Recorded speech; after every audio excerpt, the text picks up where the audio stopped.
Welcome to the Knit Girls. This is episode 11. We don't have a snazzy title for it this time.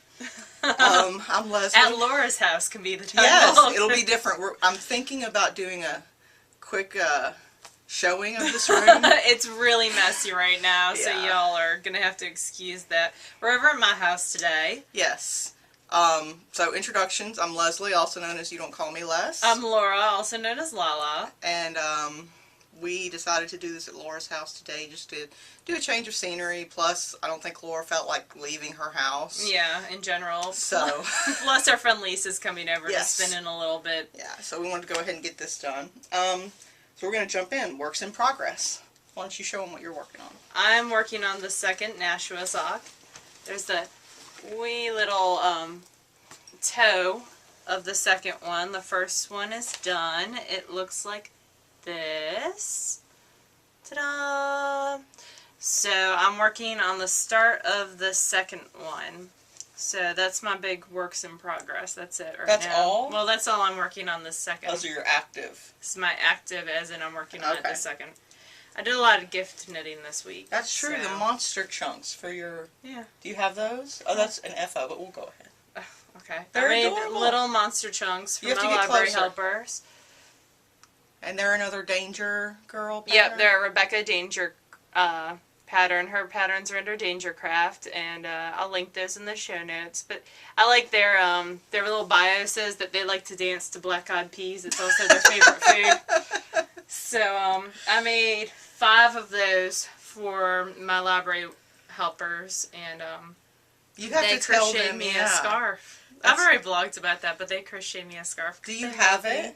It's over in my room. Oh. I'm not maybe when we divide the segments I'll run over there.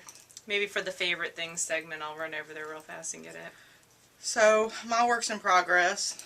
Again, while we're working or doing the podcast, I can't do color work, so I'm just working on another little washcloth. Oh, I brought over my Norwegian Rose socks too. I forgot.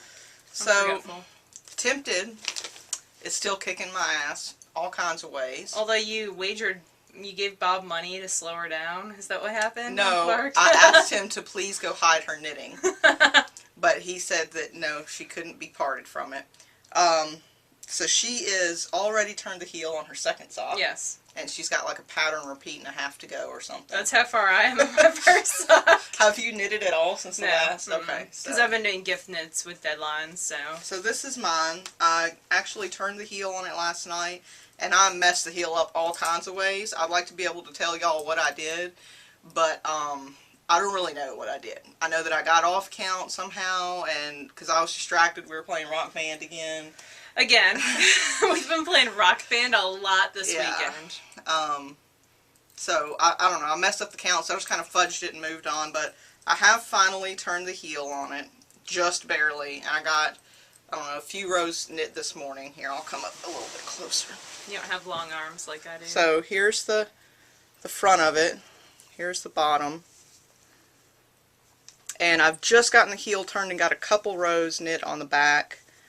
And it looks like I'm about 3 color work repeats in on the front. So, not as much progress as I would like to make, but more than I have.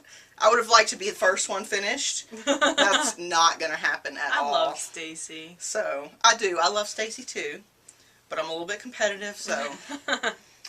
So that's my only real work in progress.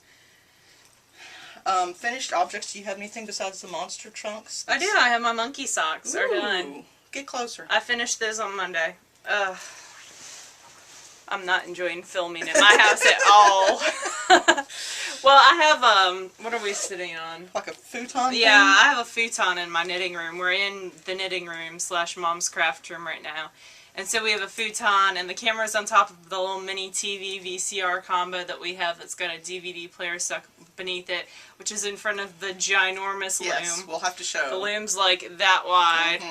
Mm-hmm. But so it's just, we couldn't find a good place to film at my house, so. Because there's a lot of stuff here. There is a lot of stuff here.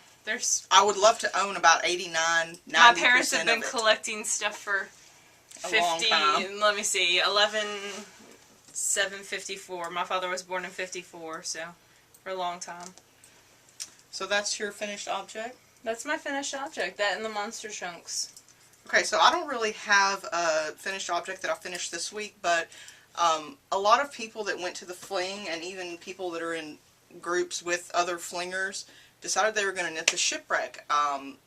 Lori and I both brought our Shipwrecks to the fling, and people really liked them, so they decided they were going to knit them. And I've had a couple people ask me about bead placement and how to string them on, and I talked to those people already, but I did have a question about whether to crochet them on or whether to string them on.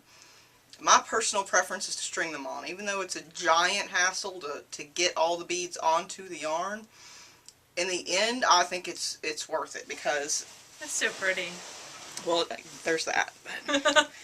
So, you end up, you get through, let's see which side's my knit side.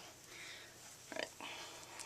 So you get through the center panel, and the strawberry, and then the, I don't know what that's called. Bleeding Hearts? Bleeding Heart, there you go. I just watched Karen's podcast, that's why I know that.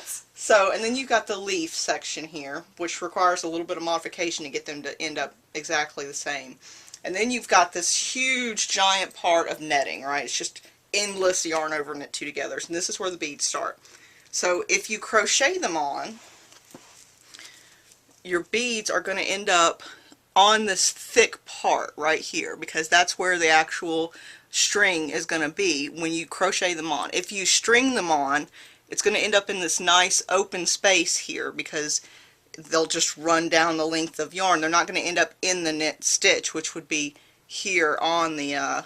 So it makes them more flow. Right, it does. It makes it look more sort of pretty and I think kind of majestic almost. So that's the answer to that question. Beads are majestic. Shut up, you're just jealous. I am jealous. Okay, so since I'm not going to knit that shawl, but I'm jealous. If you get married, I'll make you one. Really? Yeah. Will it be out of wool mize up? Of course. I want the best for you.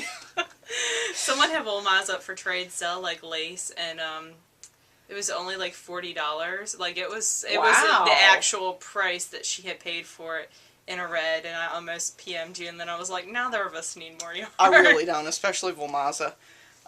Okay, so I'm going to stop this here, and we're going to start another segment.